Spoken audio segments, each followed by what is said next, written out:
The world is dark, and light is precious. Come closer, dear reader. You must trust me. I am telling you a story.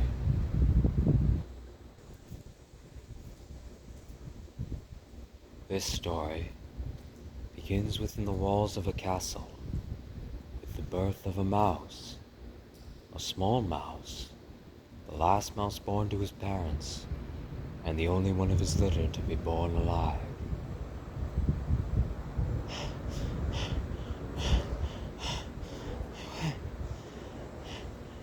Where are my babies?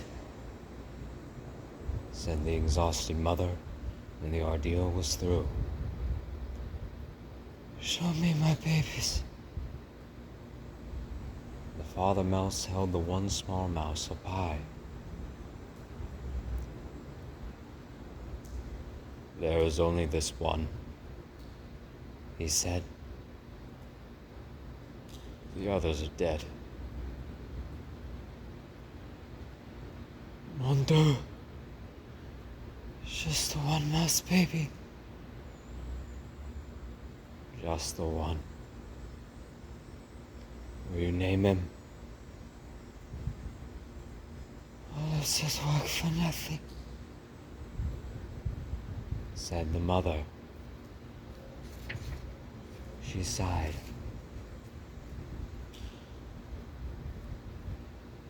He's so sad. He's such a disappointment. She was a French mouse who had arrived at the castle long ago, the luggage of a visiting French diplomat. Disappointment was one of her favorite words. She used it often. Will you name him? Repeated the father. Will I name him? Will I name him? Of course I will name him. He will only die like the others. So sad. Such a tragedy.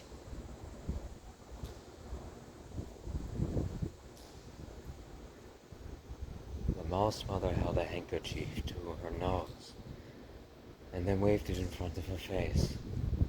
She sniffed. I will name him. Yes. I will name this mouse DESPEREAUX. For all the sadness, the menaces past this place has. Now, where is my mirror? Her husband handed her a small shot of mirror. The mouse mother, whose name was Antoinette, looked at her reflection and gasped aloud. Doris, She said to her one son. get for me my makeup bag. My eyes are all right. While Antoinette touched up her eye makeup, the mouse father put DESPEREAUX down on a bed made of blanket scraps. The April sun, weak but determined, shone through a castle window, and from there squeezed itself through a small hole in the wall and placed one golden finger on the little mouse. The other, older mice children, gathered around to stare at DESPEREAUX. His ears are too big, said his sister Merlotte. Those are the biggest ears I've ever seen. Look, said a brother named Foru.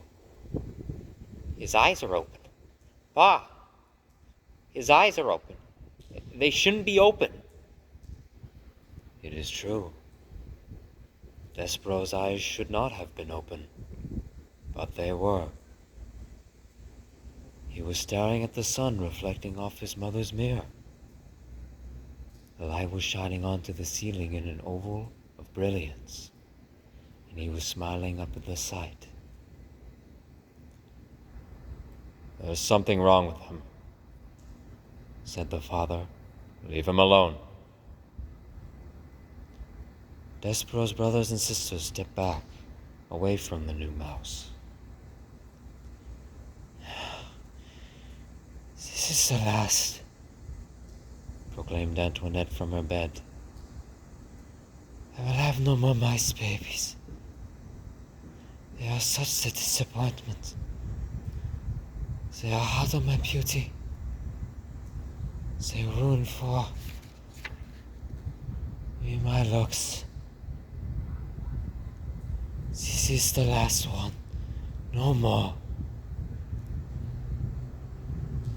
"The last one," said the father, "and he'll be dead soon." "He can't live, not with his eyes open like that." But reader, he did live. This is his story. Despereaux Tilling lived, but his existence was cause for much speculation in the mice community.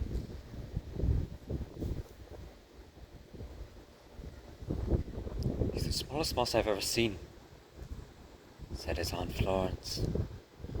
"It's ridiculous. No mouse has ever been this small. Not even a Tilling." She looked at Despereaux through narrowed eyes as if she expected him to disappear entirely. "No mouse," she said again. "Never."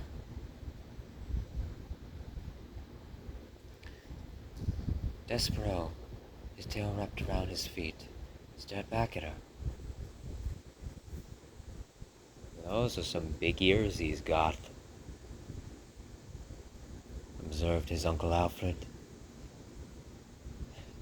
"They look more like donkey ears, if you ask me. They're obscenely large," said Aunt Florence.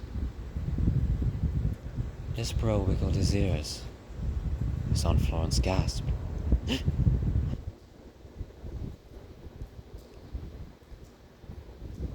"They say he was born with his eyes open," whispered Uncle Alfred. Despereaux stared hard at his uncle. "Impossible," said Aunt Florence. "No mouse, no matter how small or obscenely large-eared, is ever born with his eyes open. It simply isn't done. His pa, Lesser, says he's not well," said Uncle Alfred. Despereaux sneezed. He said nothing in defense of himself. How could he? Everything his aunt and uncle said was true. He was ridiculously small. His ears were obscenely large. He had been born with his eyes open, and he was sickly. He coughed and sneezed so often that he carried a handkerchief in a paw at all times. He ran temperatures, he fainted at loud noises. Most alarming of all, he showed no interest in the things a mouse should show interest in.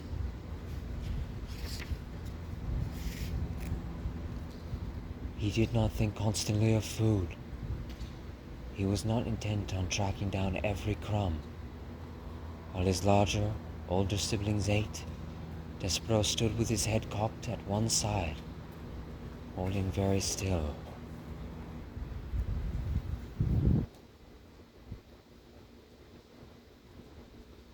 "Do you hear that sweet, sweet sound?"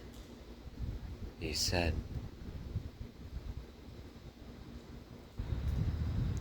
"I hear the sound of cake crumbs falling out of people's mouths and hitting the floor," said his brother Talise. "That's what I hear." No, said DESPEREAUX. It's something else. It sounds like... honey.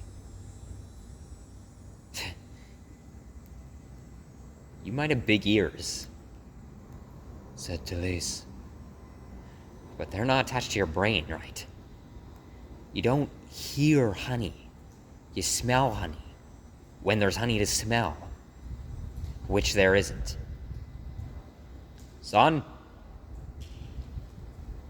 Barked DESPEREAUX's father. Snap to it. Get your head out of the clouds and hunt for crumbs. Please, said his mother. Look for the crumbs. You seem to make your mama happy. You're such a skinny mouse. You're such a disappointment to your mama. Sorry, said DESPEREAUX. He lowered his head and sniffed the castle floor. But reader, he was not smelling. He was listening, with his big ears, to the sweet sound that no other mouse seemed to hear. DESPEREAUX's siblings tried to educate him in the ways of being a mouse. His brother Ferlou took him on a tour of the castle to demonstrate the art of scurrying. Move side to side. Instructed Ferlou, scrabbling across the waxed castle floor. Look over your shoulder all the time. First to the right, then to the left. Don't stop for anything. But DESPEREAUX wasn't listening to Ferlou. He was staring at the light pouring through the stained glass window of the castle. He stood on his hind legs and held his handkerchief over his heart and stared up, up, up into the brilliant light. Ferlou, he said, what is this thing? What are all these colors? Are we in heaven? Gripes, shouted Ferlou far from a corner. don't stand there in the middle of the floor talking about heaven. Move! You're a mouse, not a man. You've got to scurry. What? Said DESPEREAUX, still staring at the light. But Ferlou was gone. He had, like a good mouse, disappeared into a hole in the mold. DESPEREAUX's sister, Melotte, took him into the castle library, where light came streaming in through tall, high windows and landed on the floor in bright yellow patches. Here, Said Melotte. follow me. Small brother, I will instruct you on the fine points of how to nibble paper. Melotte scurried up a chair and from there hopped onto a table, on which there sat a huge, open book.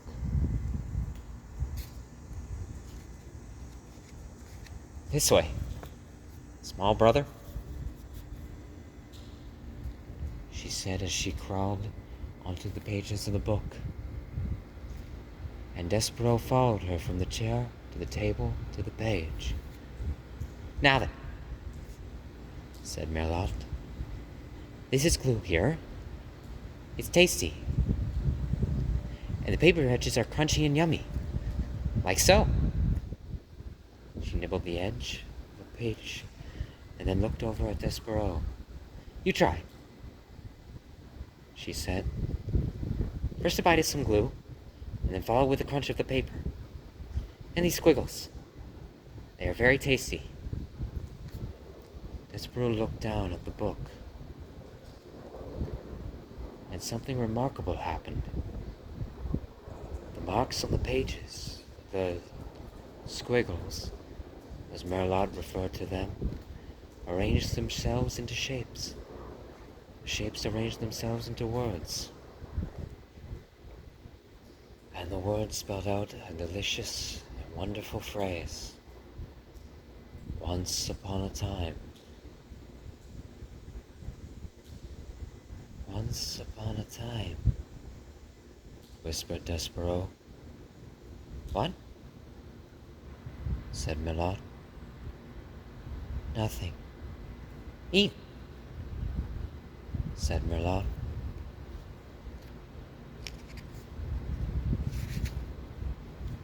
I couldn't possibly, said Despereaux, backing away from the book. Why?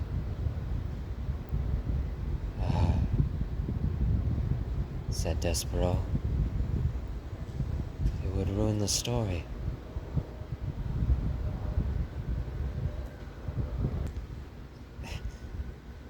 The story? What story? Marlotte stared at him. A piece of paper trembled at the edge of one of her indulgent whiskers. It's just like Pa said when you were born. Something's not right with you. She turned, scurried from the library to tell her parents about this latest disappointment. Despereaux waited until she was gone. And then he reached out and, with one paw, touched the lovely words. Once upon a time. He shivered. He sneezed. He blew his nose into his handkerchief. Once upon a time, he said aloud, relishing in the sound, and then, tracing each word with his paw, he read the story of a beautiful princess and the brave knight who serves and honors her. Despereaux did not know it, but he would need, very soon, to be brave himself. Have I mentioned that beneath the castle there was a dungeon? In the dungeon there were rats, large rats, mean rats. Despereaux was destined to meet those rats. Reader, you must know that an interesting fate, sometimes involving rats, sometimes not, awaits almost everyone, mouse or man, who does not conform.